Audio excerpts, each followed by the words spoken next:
Hey guys, so before we begin, I want to mention that this video was decided by my Patreon supporters like Echolocation, Black Liquid SRW, and Cameron Strauss, who all voted for me to try out Baten Kaitos as my next retrospective. If you join my Patreon, next week you will have the opportunity to decide which of these following topics my next video will be on, so jump on and subscribe to Patreon if you want to decide the future of Xenosanctum.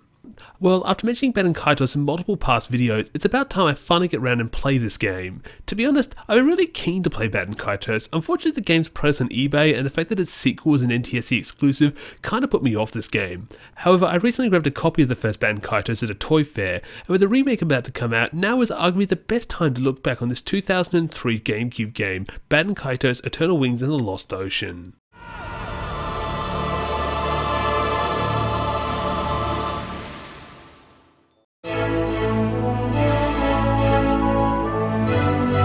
In late 1999, developer Tetsuya Takahashi, annoyed at Square's refusal to greenlight a Xenogears sequel, left Square alongside several other developers to create Monolithsoft. One of these developers would be Yasuyuki Honne, who had come to fame as the art director for the Front Mission and Chrono franchise. Upon the establishment of Monolithsoft under publisher Namco, the studio would put all its focus on its Xenogears spiritual sequel Xenosaga to release in early 2002. However, by 2001, with the studio confident in Xenosaga's development, it was decided that they should begin working on a second game to release shortly after Xenosaga Episode 1 came out. Honne would be tasked to direct this game in what would become his directorial debut alongside a team of younger developers. It was quickly decided that this new game should have no connection to the Xenosaga games being developed by the senior team, and instead contrast the Xenosaga games by being a fantasy game instead of a sci-fi.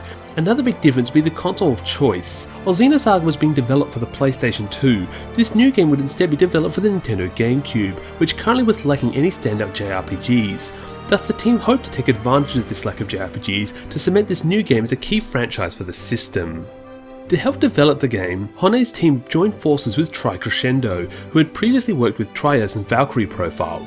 The reason for this pair-up occurred when publisher Namco had identified both companies working on similar projects. As such, Crescendo's founder, Hiroya Hatsushiba, would join Honne in a shared directorial role. As the two developed the game, ideas would come and go as the game took shape. The idea that the world should be set over a bunch of floating islands was developed early on, but the nations which inhabited the different islands would be changed drastically over the game's development. With Honne's experience in designing the map painting backgrounds for games like Chrono Cross, it was decided that this new game should follow in the footsteps and keep the classic PS1 game design of 3D characters over isometric 2D backgrounds. In fact, the team really wanted to push this style to its fullest by making some of the most graphically impressive map paintings ever seen. The team also wanted full motion video cutscenes in the game and would hire production studio Robot Communications. However, with budget constraints hitting the development team, the cutscenes would be scrapped and instead worked into an opening cinematic. With the game taking shape, the team needed to decide on a name. The team soon became attracted to the Cetius star constellation, and more specifically the star Zeta Ceti, whose official name, Baten Kaitos, originally came from the Arabic term for belly of the sea monster, the sea monster being the larger Cetius constellation, which was also known as the whale. Thus the team would make use of the name Baten Kaitos, as well as theme the game around a mythical sea which the main cast would seek out. This mythical sea would also be referenced in the game's subtitle of Owawani Tsubasa to Ushina wa Oreta Umi, which in English would be translated to Eternal Wings and the Lost Ocean. Baten Kaitos would be unveiled in 2003 by Monolithsoft themselves at their own event, but it would be shown off in more detail by publisher Namco at that year's Tokyo Game Show. The game itself would come out in Japan on the 5th of December 2003. Namco would the following year translate the game for North American audiences, which would come out on the 16th of November 2004. Meanwhile, the PAL regions would have to wait for Nintendo themselves to distribute the game on the 1st of April 2005. With Xenosaga proving to be a hit with game critics, could this new JRPG rival Monolithsoft's main franchise?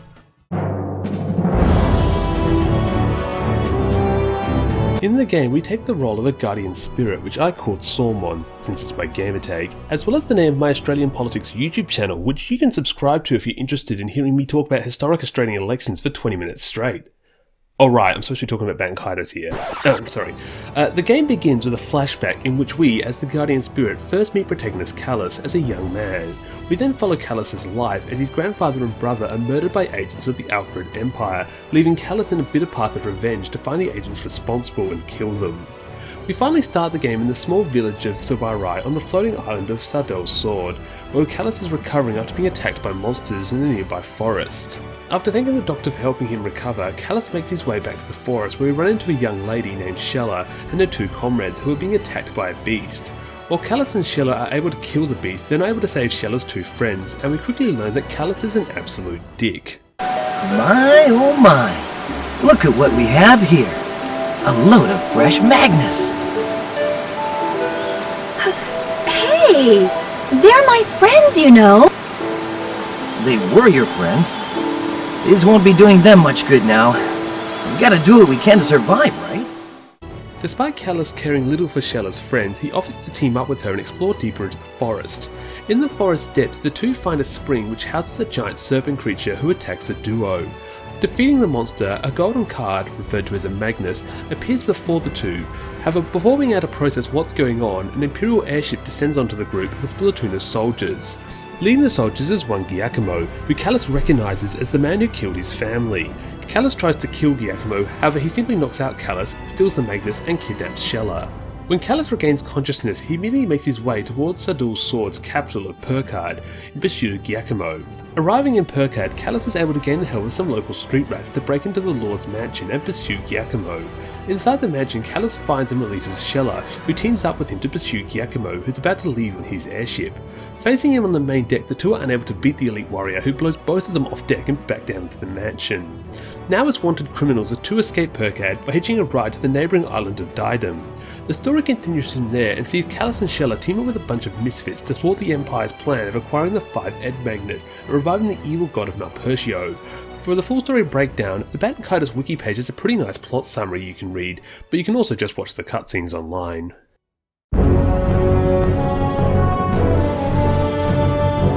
If a game like Tales of Destiny felt like a 4th gen JRPG on a 5th gen console, then Baten Kaitos feels like a 5th gen game on a 6th gen console. Baten Kaitos uses the tried and tested design of using 3D character models over 2D backgrounds that look 3D thanks to forced perspective.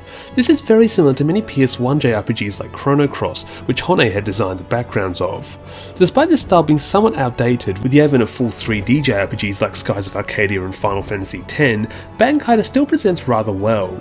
In some respects, Baten Kaitos is trying to be the ultimate PS1 JRPG, using the advanced power of the Nintendo GameCube to deliver the most detailed character models and backgrounds that we had ever seen in this art style. Baten Kaitos doesn't only look like a classic PS1 JRPG, it plays a lot like one too.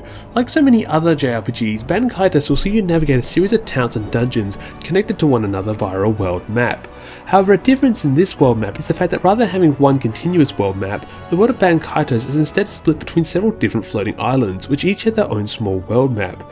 These floating islands come in a variety of forms, from the jungles of Inue Nue to the clouds of Diadem to the extremely trippy world of Mira. In general, the game is always trying to one-up itself in the designs of its towns and dungeons, even going as far as to have the player attempt a dungeon made to look like a level from the Tower of Draga.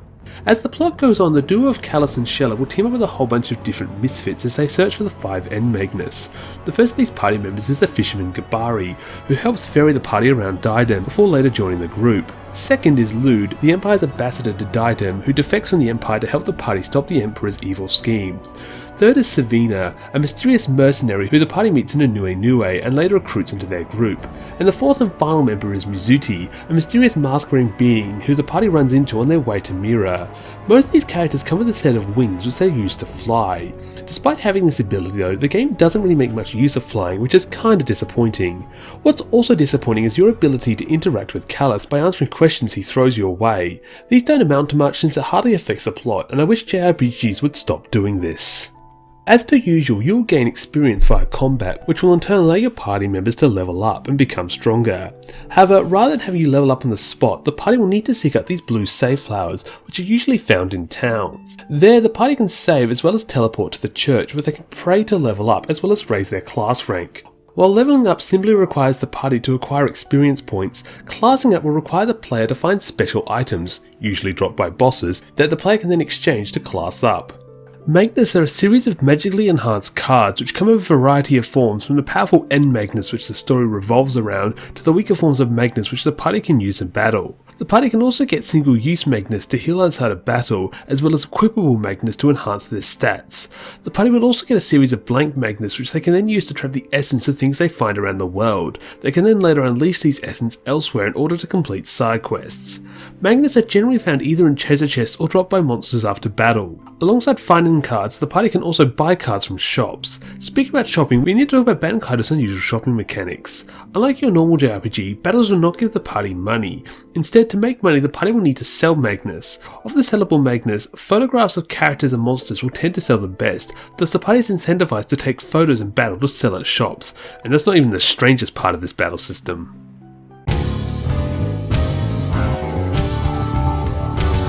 Unlike a lot of the PlayStation 1 JRPG's Baten and Kaitos homages, we thankfully have on-map encounters that are for the most part pretty easy to avoid if you're not looking for a fight. If you do decide to get into a fight, however, you engage in some classic turn-based combat with your character's agility determining the turn order. When it comes around to your character's turn, you can use the L button to change the targeted enemy, or the R button to target one of your allies for healing.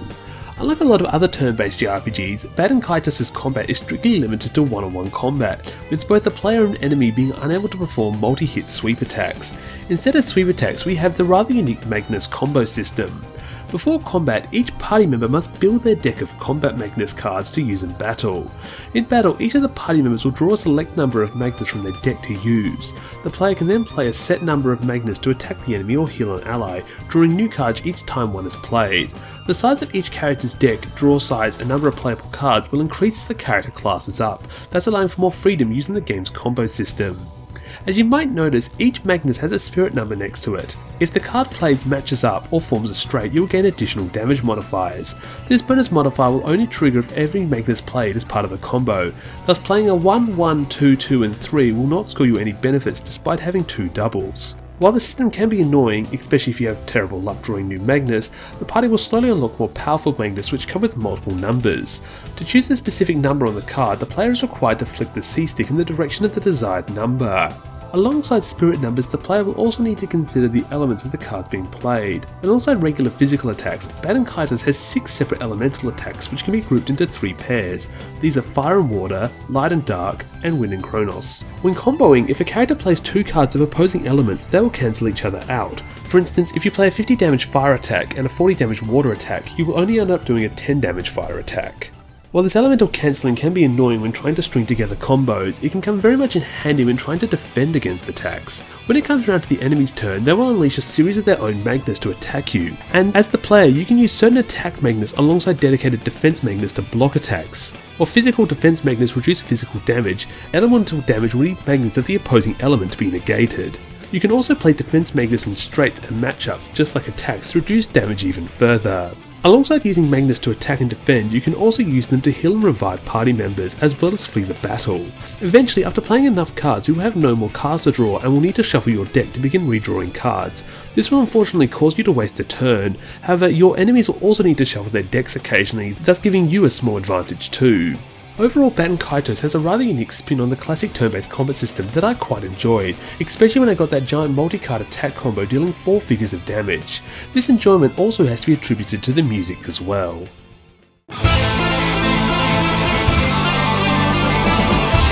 For the game's soundtrack, Hiroya Hatsushiba would employ his longtime friend of Motoi Sakuraba to compose Baten and Kaitos' soundtrack.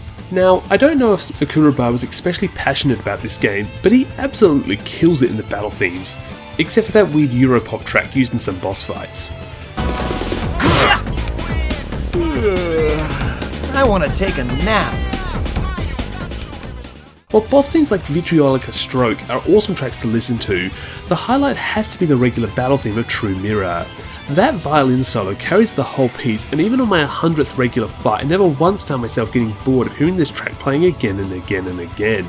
Even outside of battle, the area Sakuraba notoriously fails at in Tales games, the soundtrack remains really solid, with the music often driving home the stakes with powerful use of strings.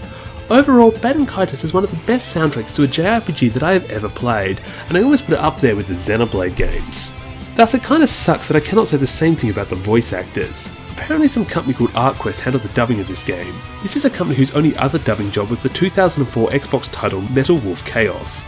You only need to hear audio from these 2 games to find out why ArtQuest didn't dub any more games. Jody, update me as to the status of the nation. The Pentagon, the United Nations, and all central government institutions have fallen into the hands of the Vice President.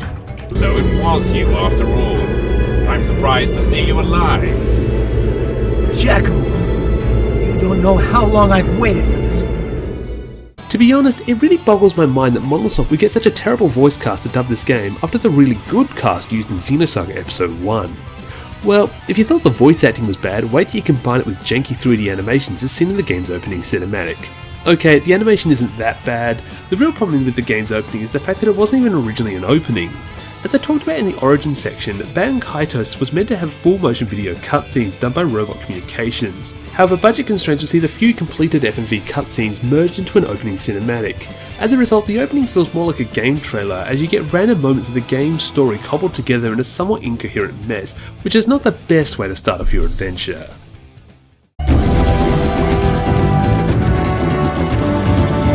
I've heard Baten Kaitos Eternal Wings in the Lost Ocean described as the anti-Xenosaga game, and I think this definition is pretty damn accurate. While Xenosaga Episode 1 puts its focus on its world and characters, Baten Kaitos instead focuses on its gameplay. While Xenosaga Episode 1 has good voice acting, Baten Kaitos has good music. Baten Kaitos excels in almost every way that Xenosaga Episode 1 fails, and as a result, I think I like it more as a game. Unlike Xenosaga Episode 1, battles are no longer a game of spamming the same overpowered special attack again and again. Instead, we have a fast-paced turn-based combat system that will test you to play your cards right, literally. The hundreds of different Magnus cards available throughout the game allows for numerous setups of your party, and getting those super long straights with your Magnus and scoring 4 figures of damage is really satisfying. However, that's dependent on if you actually get a straight. Yeah, it's time I talk about the negatives. With your character's moves being determined by which Magnus they draw, it can get very annoying when you find your moves limited. In long boss fights, your deck can quickly get full of unplayable defense Magnus if your character never gets attacked, and I haven't even mentioned how healing items like food can go rotten, thus losing their healing attributes. In general, I've frequently found the battle system to be somewhat restrictive when it came to getting those solid combos that could deal big damage numbers, and this is made worse by regular enemies having tons of HP. Also, having fleeing battle being tied to Magnus is not a good design choice. Outside of combat, there are other aspects of this game that I'm not the biggest fan of. In general, I much prefer the Xenogears presentation of 2D characters over 3D worlds, instead of the Final Fantasy VII method of 3D characters over 2D worlds. I also don't particularly enjoy side quests in this game, as you can only load up a handful of blank Magnus to use later. In general, to its detriment, Baten Kaitos is a little too built around its Magnus mechanics. To summarise my thoughts, while I don't think Baten Kaitos is an incredible JRPG, it's definitely one of the better games in the genre, and definitely one of the best GameCube games I've ever played. While I might not have been blown away by Baten Kaitos, I'm still very much interested to try out the game's 2006 prequel, so join me next time as I look at Baten Kaitos Origins for the Nintendo GameCube.